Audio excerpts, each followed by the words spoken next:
After my wife died, my adopted daughter told me her son would inherit our entire multi-million-dollar company and that I should step aside like an old man who's done enough damage. She thought she owned the future. She thought her boy was untouchable. But the second my lawyer opened the DNA test, she understood she built her whole plan on a lie. Before we dive into how everything reached that moment, make sure you're subscribed and that the notification bell is turned on, because this story unfolds piece by piece, and I promise you, what came before that DNA test was far worse than what happened after it. My name is William Carter. I'm 63. And until a few months ago, I believed I lived a straightforward life, a long marriage, a steady business, and a family that, while not perfect, at least pretended to understand the value of loyalty. My wife, Eleanor, ran our company beside me for almost 4 decades, taking from a small construction service to a multi-million-dollar operation with contracts across 3 states. She had a way of talking to people that made them trust her instantly, and a way of negotiating that made even the toughest partners feel like they were the ones getting the better end of the deal, when in reality she was always 2 moves ahead. She was also the reason Vanessa, our adopted daughter, ever stepped foot into our home. Eleanor believed in second chances so deeply it was almost reckless. Vanessa was 12 when she arrived, quiet, polite, and observant in a way that made me uneasy sometimes, because I could never tell she was shy or calculating. Eleanor insisted she was traumatized from her childhood and needed stability, and for many years I convinced myself that was the truth. But as Vanessa grew older, something about her never softened. She became sharp, ambitious, and incredibly aware of the way people reacted when she smiled or cried or pretended to be fragile. She used emotion the way other people use tools, with intention. Eleanor never acknowledged it, or maybe she saw it and chose to ignore it, because she loved too fiercely to accept that someone she raised might not love her in return. And then Vanessa had a child. No explanation. No father. Just one morning she walked into our kitchen and said she was pregnant, and Eleanor hugged her so tightly you'd think she had been waiting her whole life to hear those words. Vanessa didn't talk about the man, didn't mention a name, didn't even fake a story. She said it didn't matter, because Eleanor would be the real grandmother anyway. I remember thinking it was strange, but Eleanor seemed so happy that I swallowed my doubts. The baby, Daniel, grew up spoiled by his mother and worshipped by my wife, and as the years passed, he started looking at me with the same cold distance Vanessa used when she didn't need something from me. Still, as long as Eleanor was alive, I kept the peace. But when she died, everything changed overnight. At the funeral, Vanessa didn't cry. She didn't even try to pretend.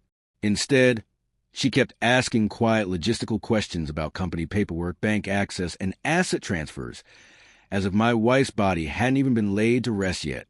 Her son walked around the reception like he already owned the place, barely acknowledging me, asking one of our managers about future decisions, as if he'd been running the company for years.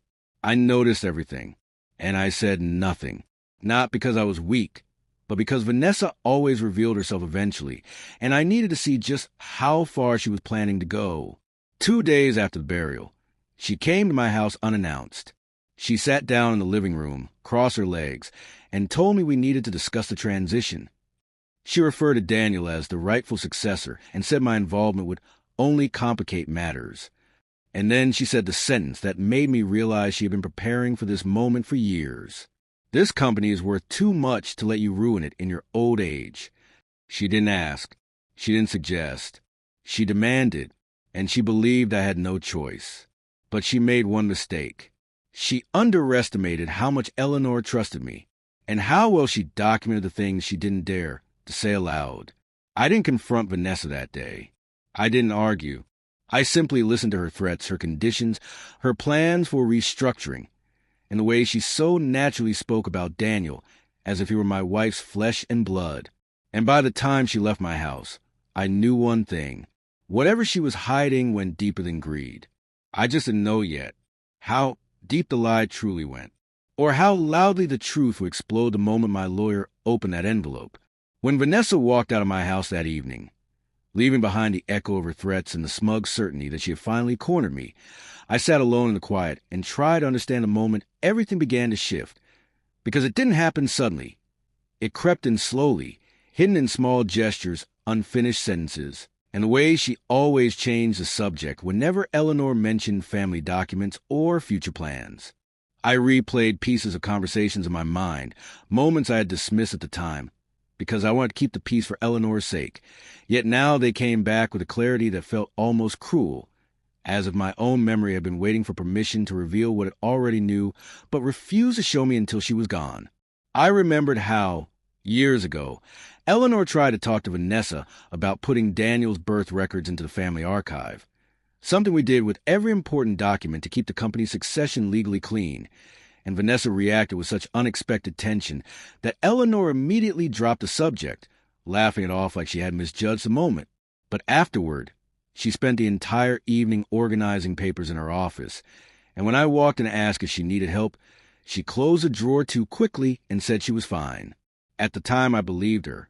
Now I wondered if that drawer held something she never had the courage to tell me. And then there was a summer barbecue, years before Eleanor got sick, when one of our longtime employees joked that Daniel didn't look anything like Vanessa or any of us, and instead of brushing it off, she snapped at him so sharply the entire table went silent. Her reaction wasn't embarrassment. It was fear. Fear that someone saw something she didn't want anyone to see. These memories weren't enough to accuse her of anything, but they were enough to form a thin crack in the foundation of the story she built around herself. And once that crack appeared, everything else began to look different. 2 days after our conversation, I went through the drawers in Eleanor's office, not to pry, not to invade her memory, but because I needed to understand what she had been facing during those final months when she seemed more troubled than usual, yet always insisted she was only worried about work.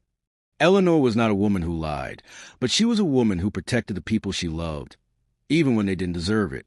I found letters, spreadsheets, signed contracts, donation forms, and handwritten notes, some joyful, some heartbreaking, and one small notebook she kept beside her desk, where she wrote things she didn't want to forget. The entries were short, never detailed, but enough to paint the outline of what she had been dealing with. Another argument with V. She asked again about transfer papers. D. Acting strange. Who is he really learning this from? I need to talk to Will. Not now. Not yet. Something is wrong. The last entry was written 3 weeks before she died, and it was the only one without a date.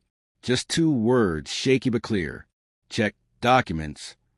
Documents. Which ones? She didn't specify, and I didn't know where to start. The next morning, I drove to the company office early, long before any employees arrived, and I used a master key to access Eleanor's archive room, which she kept meticulously organized. Everything was labeled, categorized, and color-coded, except for one small metal box at the back of a top shelf, an unmarked container secured with a heavy latch as if she placed it there in a hurry. I opened it, expecting maybe old family photos or outdated contracts, but instead I found a thin stack of envelopes, all sealed, all unaddressed. Inside each envelope was a copy of a document that didn't make sense at first glance.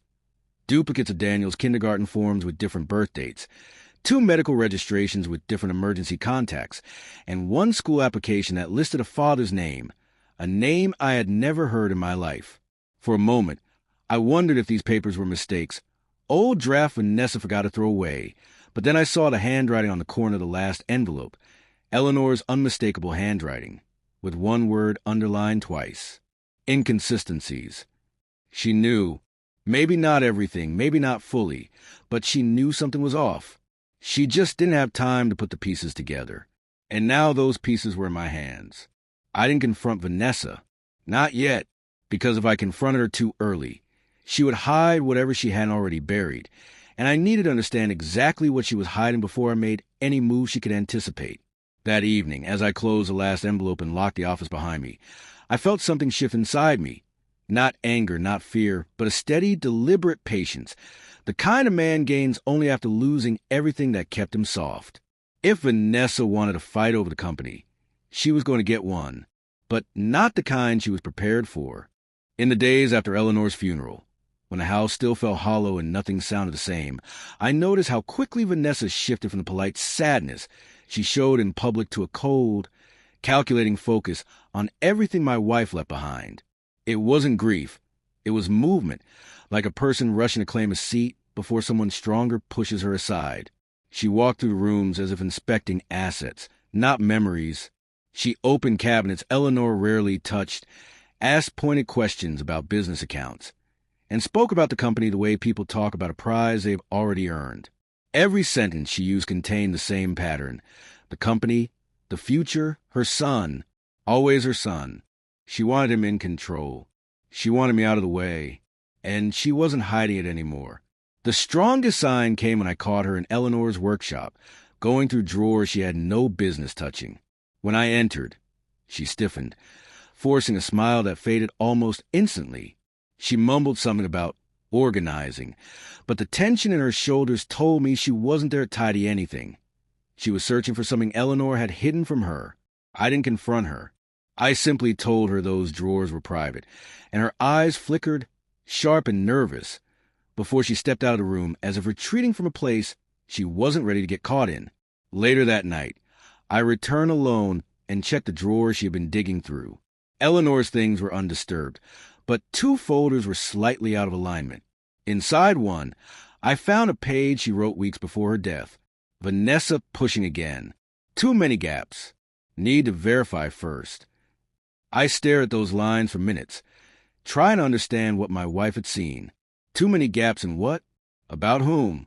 A few days later, a longtime employee approached me quietly and asked if everything was okay at home, because he'd noticed Vanessa acting as if the company already belonged to her boy, even before Eleanor passed.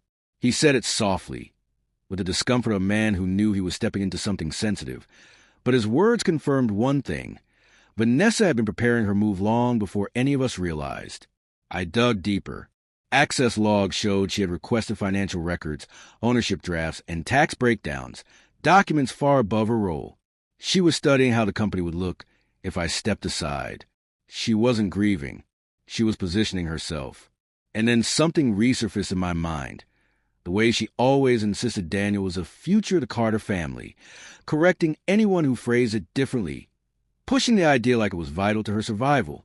At the time, it felt like pride. Now it felt like desperation. I didn't know the full reason yet. I didn't see the truth clearly enough, but I felt the edges of it forming, sharp, wrong, dangerous. Whatever Vanessa was hiding, Eleanor had seen glimpses of it, and now I was starting to see them too. I just didn't yet understand how explosive the truth would be once I finally reached the center of her lie. The more I tried to put Eleanor's scattered notes into a coherent timeline, the more I realized how many moments I had overlooked simply because I trusted the daughter she insisted on raising as her own, and that trust, as comfortable as it once felt, was now becoming the heaviest weight I carried while moving to the house that suddenly felt too quiet, too large, and too full of questions I didn't have answers to yet.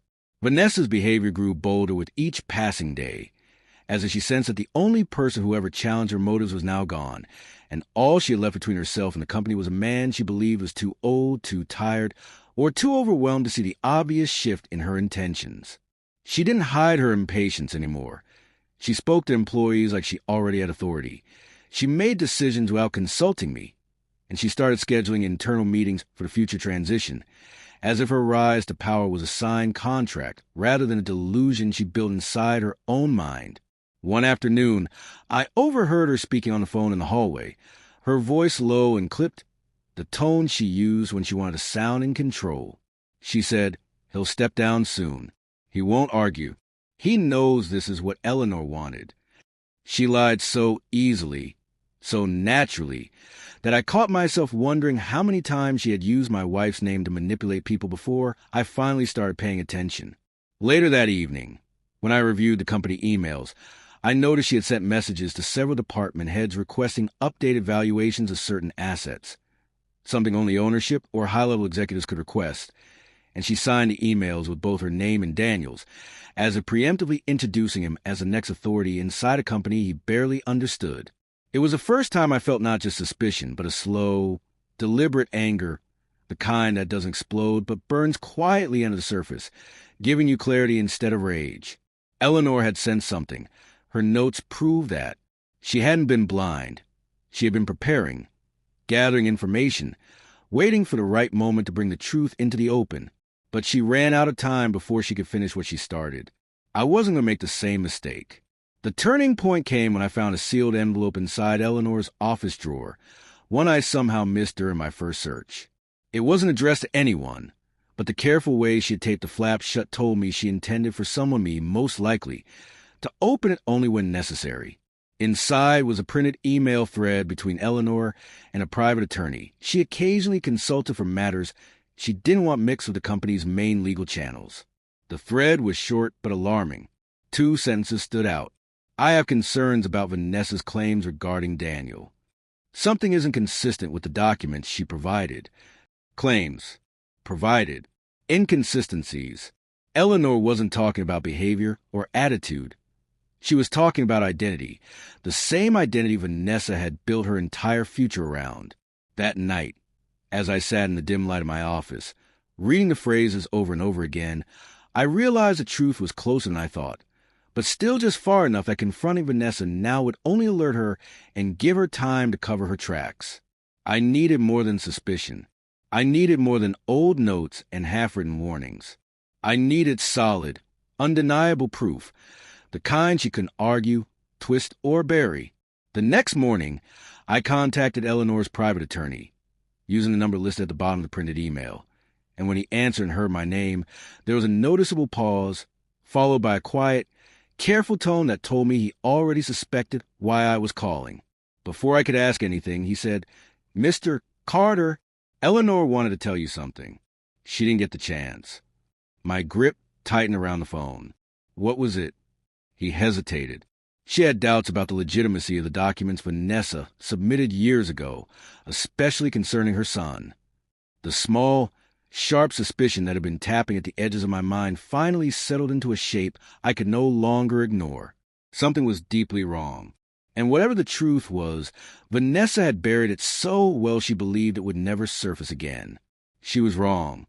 When I ended the call with Eleanor's private attorney, I sat for a long minute without moving, let his words sink in like pieces of a puzzle I had refused to assemble until now, because hearing someone else confirm what I only suspected made everything feel heavier, sharper, and far more dangerous than anything Vanessa had done so far.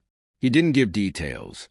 He only implied there were irregularities in the documents Vanessa used when she first introduced Daniel as her son, and that Eleanor had planned to question her, but became too sick before she could gather enough proof. The implication was enough. It meant Vanessa built her entire future on paperwork Eleanor herself doubted, and that doubt had been growing for years while I stayed blind, too focused on keeping the family together to see how much one person was willing to burn just to get what she wanted. The next morning, I drove to the office before sunrise. I knew Vanessa wouldn't be there.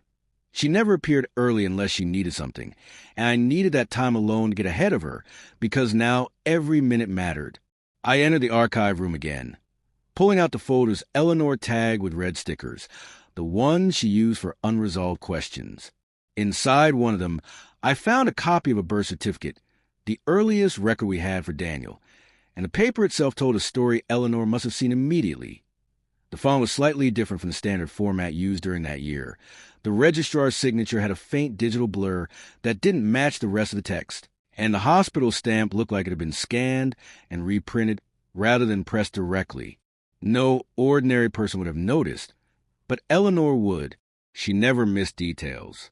I compared it with 2 other legitimate documents from the same period, and the differences grew even more obvious. The filing number was out of sequence. The issue date was 3 days earlier than the recorded birth date. One line on the form had been overwritten. Either someone had tampered with the certificate, or it had never come from the state archive in the first place. I made copies of everything and placed them in a secure folder. I didn't trust Vanessa not to search again, and I didn't trust myself not to lose something critical in the chaos she was creating. Later that afternoon, I asked one of my longest-serving employees, a man who had seen Vanessa grow from a child into the unpredictable adult she'd become, if he remembered the day she brought Daniel home from the hospital. He frowned, thinking deeply, and then quietly admitted something I didn't expect. He didn't remember a hospital visit at all. He remembered Vanessa arriving with the baby suddenly, late in the evening, as if she had picked him up from someone else, not given birth herself. I asked if he ever mentioned this to Eleanor. He nodded. She just said to let it go. She looked worried, though deeply worried. Worried. The same word that appeared again and again in Eleanor's notes. Now it had context. Now it had weight. That evening, when I finally returned home, I found Vanessa sitting at the kitchen table with a stack of company papers spread in front of her, acting as if she belonged there. She didn't even look up when I entered. She assumed ownership, so naturally it was almost insulting. "We need these updated before the transition," she said, pushing a folder toward me without waiting for my response. "It'll make things easier when Daniel takes over." I didn't touch the folder. Instead, I asked a simple question. "Why are you pushing this so fast?" She froze for less than a second, but it was enough. Her face tightened. Her voice became rehearsed. "It's what Mom wanted," she said. "She told me that before she died." A lie. Eleanor never said that. If she had, she would have told me too. I leaned against the counter and watched her carefully, realizing she wasn't just confident. She was terrified. The rush, the pressure, the forced certainty, it all looked like a person racing against something she hoped I never discovered. And that was when I made the decision I had been avoiding for days. If I wanted the truth, I had to verify in a way no forged paper, no fake signature, and no rehearsal I could escape. I called my attorney that night and told him exactly what I needed. He didn't ask questions. He simply said, "I'll arrange everything." Because now I understood the one thing Eleanor had tried to say in her notes but didn't write clearly. Whatever Vanessa was hiding, the answer didn't lie in the documents. It lay in the blood. The next few days felt heavier than the weeks after Eleanor died, not because of grief, but because I finally understood how deep Vanessa's manipulation ran, and how long she had been preparing the ground beneath my feet, hoping I would never look down long enough to see the cracks forming under it. I found myself moving through the house differently, touching the edges of drawers she once searched, walking slower through Eleanor's workshop, and watching Vanessa with sharper, quieter awareness that made her shift uncomfortably every time our eyes met. I didn't tell her, or anyone else, that I had already contacted my attorney about what I needed next. If she realized I was getting close, she would panic, and a desperate person with a collapsing plan can be unpredictable in ways that make a bad situation even worse. For now, I needed her to believe she still controlled the narrative. The strange thing was, she almost acted as if she did. Her confidence didn't fade, it intensified. She kept insisting on meetings about the future restructuring, telling managers that Daniel should start shadowing leadership soon, and hinting that I was finally ready to retire. She spoke like someone who had already counted money she could not yet touch, who believed the company's worth, its contracts, equipment, staff, and financial stability would soon fall into her hands without resistance. But every time she brought up Daniel, there was something forced in her tone, as if she were repeating a line someone else had written for her. It struck me that she rarely talked about him as a person, never about his personality, his interests, his friends, only about his supposed role and future, like he was a tool, not her child. One evening, while she was in a meeting she scheduled without telling me, I checked the HR records again. Daniel's employment file, which she created herself, despite him never actually working full-time for us, had inconsistencies too. His birthday on the file did not match the one on the questionable birth certificate I found. She had listed a previous school that no longer existed, and an emergency contact field was left blank, something no real parent would ever ignore, especially one pretending to be devoted. The pieces fit together too neatly, not into a clear picture yet, but into the shape of something constructed, artificial, rushed. The real turning point came when I visited Eleanor's cousin, the same one from whom she adopted Vanessa decades ago. I hadn't spoken to her in months, not because of conflict, but because grief had disrupted every familiar routine. When she saw me at her door, her expression softened instantly, but her eyes reddened the moment Eleanor's name came up. We talked for nearly an hour before I asked a question I had carried with me ever since the documents began falling apart. "Did Eleanor ever talk to you about Vanessa's son?" Her cousin hesitated. Her hands tightened slowly on her mug. Then she said something that made every hair on my arms rise. She never believed Vanessa was telling the truth about him. She said the timeline didn't match. And she said Vanessa came home with a baby, so suddenly it didn't make sense. I asked her what she meant. She inhaled shakily. She never saw Vanessa pregnant. Not once. And she lived with her for part of that year. Everything inside me shifted. Not a conclusion, but the closest thing to one. If Eleanor's cousin, the woman who knew Vanessa since childhood, never saw signs of pregnancy, then whatever story Vanessa had presented all these years was more fragile than I imagined. On my way home, I thought about Eleanor's repeated notes. Too many gaps. Document inconsistencies. Claims not matching timeline. She wasn't confused. She was uncovering something, slowly, painfully, until her illness stole her chance to finish. And now the responsibility to finish it belonged to me. That night, I received a call from my attorney. His voice was steady, calm, the tone he used when delivering instructions rather than suggestions. I found a lab that will handle everything discreetly, he said. You'll need samples from both parties. Leave the rest to me. I thanked him, and for the first time in weeks, I felt a clear direction forming in front of me. If Vanessa wanted to pretend her son was a rightful heir, then it was time to verify the one thing she could never forge, rewrite, or manipulate: the truth written in his DNA. I wasn't sure how she would react when the truth finally landed on the table, but I knew one thing: whatever she had been hiding all these years, I was finally close enough to touch it. The following days moved with strange, steady tension, the kind that doesn't explode outward but coils tighter around you with every step you take, especially when you know you're getting close to something someone desperately hoped would stay buried. I acted as normally as possible, arriving at the office, attending meetings, and letting Vanessa believe I was quietly giving in. Because the more confident she felt, the less carefully she watched her surroundings. And with someone like her, that lack of caution was exactly what I needed. She became almost celebratory in her behavior, speaking to employees with an arrogance so casual it felt rehearsed, dropping hints about updated leadership structures, and telling people Daniel would be taking a more central role soon. I heard these comments from multiple staff members, each of them uncomfortable, unsure how to respond to a woman who acted like the company already belonged to her. What she didn't realize was that every step she took made her easier to read.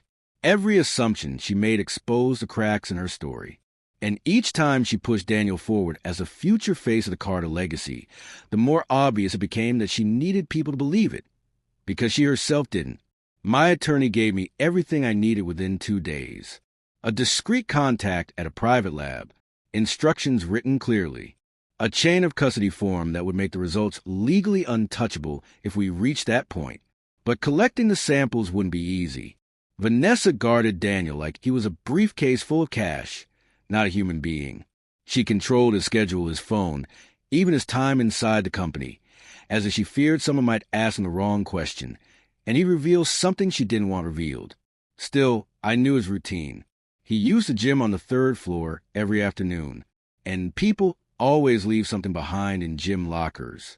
It took exactly 20 minutes to retrieve what we needed: a used sports towel he tossed aside, without thinking twice. I handed it to my attorney the same evening, sealed and untouched. He looked at me in a way that said he understood the weight of this moment, then left without unnecessary words. The second sample, Vanessa's, required more patience. She often stormed into my office uninvited, tossing papers on my desk while lecturing me about timelines and responsibilities. I let her talk, let her believe I was overwhelmed. And while she pointed at the contract draft she wanted signed, she left fingerprints on a glass of water she barely touched. When she left, the glass stayed. And so did her fingerprints. Another sample. Another step closer. That night, after my attorney confirmed he had everything the lab needed, I finally allowed myself a small moment of quiet. Not relief, not victory, but a breath I hadn't taken in weeks. I wasn't celebrating yet. The truth hadn't surfaced. But for the first time, the path toward it felt real and reachable. The next morning, Vanessa confronted me about a board meeting she claimed I had postponed, without proper notice. She raised her voice, waved papers in my direction, and attempted to embarrass me in front of staff, a tactic she used whenever she felt she was losing control.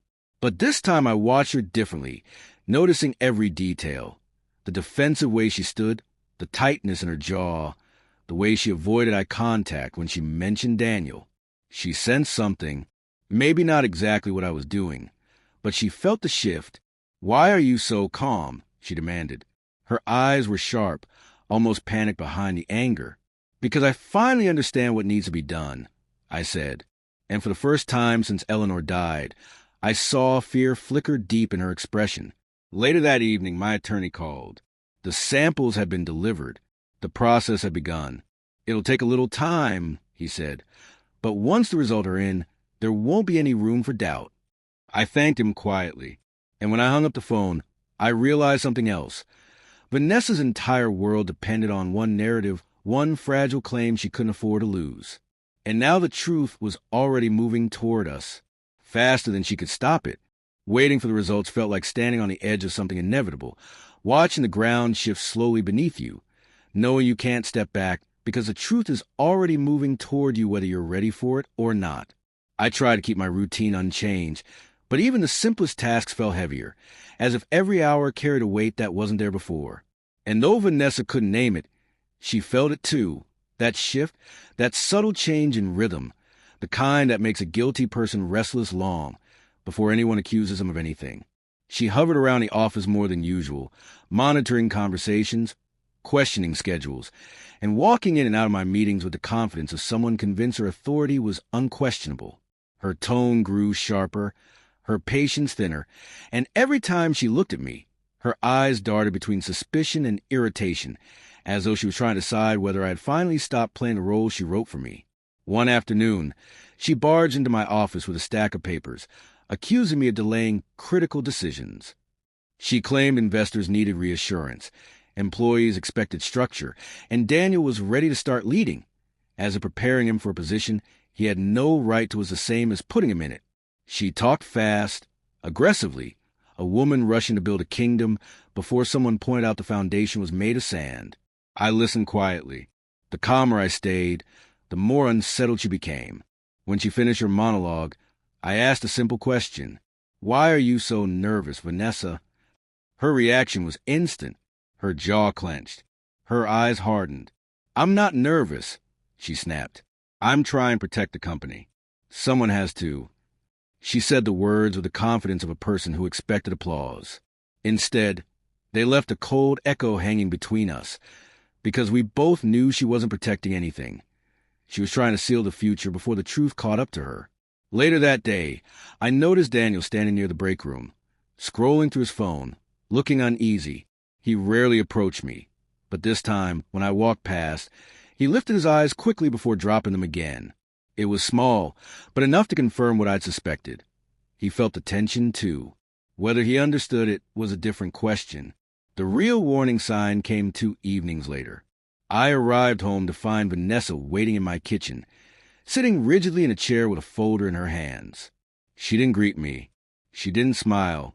She simply said, "We need to finalize the transfer paperwork tonight."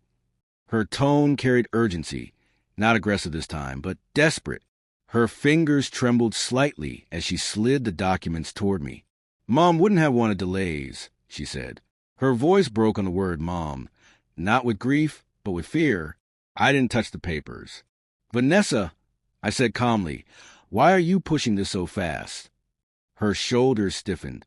Her eyes darted to the hallway, then back at me. "You're making this difficult," she whispered. "You always do." "Difficult," I repeated, keeping my voice even. "Or inconvenient?" She froze. And in that moment, she knew. She didn't know what I had or how much, but she felt the threat of something slipping out of her control. She gathered her papers abruptly and left without another word. That night, my attorney called.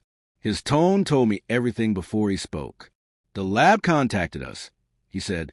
"They're finalizing the analysis. Results will be ready soon." "How soon?" I asked. "Soon enough that you should prepare for the meeting you've been avoiding." I thanked him and hung up, staring at the quiet house around me. The same house Eleanor once filled with steadiness. The same house Vanessa now prowled like a thief. The next morning, I informed the board there would be an important meeting at the end of the week. No details. No agenda. Just a date and a time. And when Vanessa heard about it, she went pale, because deep down she understood one thing. Whatever she built over the years was about to be tested by something she couldn't manipulate. The morning of the meeting felt unnaturally quiet, the kind of quiet that presses against your skin and makes even familiar rooms seem unfamiliar, as if the house itself knew what was coming. I woke earlier than usual, made coffee I barely tasted, and reviewed the documents one last time, though I already knew every line by memory. Not because I wanted to, but because the truth inside them had been echoing through my mind since my attorney first told me the results were ready. Vanessa arrived at the office before I did, which in itself was unusual. She paced the hallway outside the boardroom, clutching a folder so tightly her knuckles turned white. When she saw me, she straightened, forced a confident smile, and said, "Good. You're early. That means you're finally taking this seriously." Her voice shook when she said the last part. She tried to hide it, failed. Daniel leaned against the wall near her, arms crossed, trying to look important. But there was unease in his posture, too. He watched his mother more than he watched me, as if he were waiting for her to tell him how to react. The board members arrived next, each giving hesitant nods as they entered the room. No one sure what to expect. Rumors had spread of conflict, of disagreements, of a major announcement. But no one knew the truth. Not yet. My attorney walked in last. He greeted no one. He simply placed a sealed envelope on the table in front of my seat and nodded once. A small, precise gesture that told me everything was in order. Vanessa noticed the envelope immediately. "What is that?" she asked. Her voice was thin, stretched. "You'll see," I said. She laughed. A short, sharp sound with no humor in it. "You don't need theatrics, William. We're here to finalize the transition, not play games." The board members shifted in their chairs. The tension was thick enough to hear in every breath. I took my seat. My attorney remained standing. "We'll begin," I said, but not with the documents Vanessa brought. Her head snapped toward me. "Excuse me? There's something the board needs to hear first." I nodded to my attorney.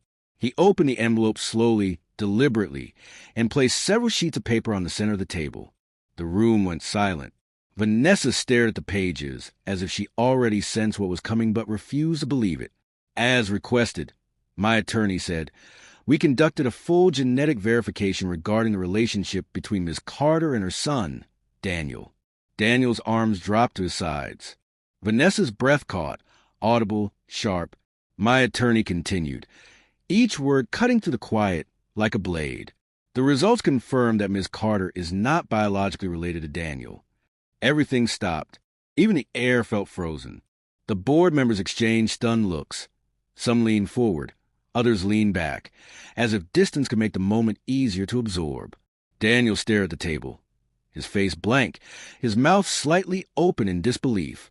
Vanessa didn't blink. She didn't breathe. "That's impossible," she finally whispered. Her voice cracked and hollow. "There must be a mistake." "There is no mistake," my attorney replied. "The test was performed with legally valid chain of custody procedures. The results are conclusive." She shook her head violently. No, I raise him. He's my son. He is my son. No one is questioning that." I said quietly, "But you told this company and my wife that he was your biological child, and you used that claim to position him as the future heir." She stared at me with pure desperation now, not anger, not entitlement, desperation. The truth had cut straight through the story she'd built for years, and the unraveling was visible in every trembling breath she took. "You planned everything," I continued. "You built your entire argument for succession on a foundation you knew might collapse the moment anyone looked closely." That's not what happened," she stammered. You don't understand." "But Eleanor understood," I said. "She saw the inconsistencies. She tried to warn me." Her eyes widened. That was the blow she didn't expect. My attorney slid the final document across the table, not toward Vanessa, but toward the board, the people who needed to see the truth most. "This," he said, "is the evidence Miss Carter concealed. And there is more." Vanessa's voice finally broke fully, raw and panicked. "Stop. Please stop. But the truth was already out, and there was no stopping what came next. For a long moment, no one in the boardroom moved, as if the air had thickened to the point where even breathing required effort. Vanessa sat rigid, fingers curled tightly around the edges of her folder, her knuckles white, her eyes unfocused, as if she were trying to search the room for a version of reality where this wasn't happening. Daniel remained frozen beside her, staring at the table, his face drained of every ounce of confidence he walked in with. I didn't speak at first. I wanted the truth to settle, to sink into each person exactly the way it needed to. This wasn't a moment to rush. Finally, my attorney placed a last page on the table, the one with Eleanor's signature, the note she wrote weeks before she died, the note confirming she requested a private inquiry into Vanessa's claims because she no longer trusted a single word her adopted daughter said. The board members looked at it with silent disbelief, and one of them, our longest-serving director, let out a quiet exhale that sounded almost like relief. "This changes everything," he murmured. Vanessa's head snapped up. "No," she said, her voice cracking. "You don't understand. I raised him. I took care of this family. I was here when you weren't." "You were here," I interrupted, "because Eleanor fought to give you a home, and you repaid her by lying to her until the day she died." She flinched, a visible, painful reaction, the truth landing exactly where it needed to. "You don't get to twist this into devotion," I continued. "You forged documents. You manipulated ownership projections. You tried to force a transfer of power built entirely on a lie. You didn't care about this family. You only cared about inheriting something you never earned." Her voice broke. "I did what I had to do." "No," I said, leaning forward. "You did what you thought you could get away with." The room stayed still. Even the walls seemed to listen. My attorney cleared his throat. "Per corporate policy, and given the evidence presented, the board is required to vote on an immediate motion regarding Ms. Carter's continued involvement in the company." Vanessa's breath hitched. "This isn't fair. You can't do this. Daniel deserves the truth," I said. "Not a life built on your lies." For the first time, her son looked at me directly. There was no anger, only confusion, the kind that comes from realizing the person who shaped your entire identity had been hiding something monumental from you. The board voted swiftly. Unanimous. "Effective immediately," the chairman said. "Vanessa Carter is removed from all company roles and barred from future involvement in executive operations." Her chair screeched backward as she stood abruptly. "You can't do this. You can't take everything from me." "You took it from yourself," I replied. She froze. Her mouth opened, then closed again, as if she wanted to argue but couldn't find a lie strong enough to stand on. Her shoulders slumped for the first time since I had known her. The collapse not loud or dramatic, but quiet. The collapse of someone who finally realized the performance was over. Security escorted her out. She didn't fight them. She didn't speak. She just kept shaking her head, repeating a single, broken whisper. "He's my son, he's my son." When the doors closed behind her, the room exhaled. The chairman turned to me. "What do you want to do now, William?" I looked at Eleanor's note lying on the table, her handwriting steady even as her health failed, her final attempt to protect the company she built and the husband she trusted.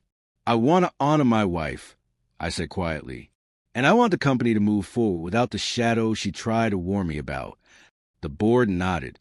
As I gathered the documents, Daniel approached me slowly, uncertainty in every step.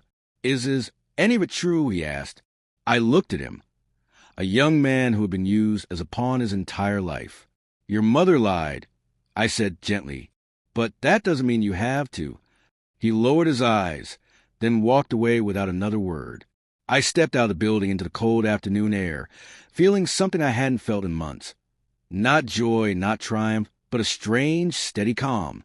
The truth had cost a lot, but the lie had cost more. And now, finally, everything Eleanor tried to protect was safe again.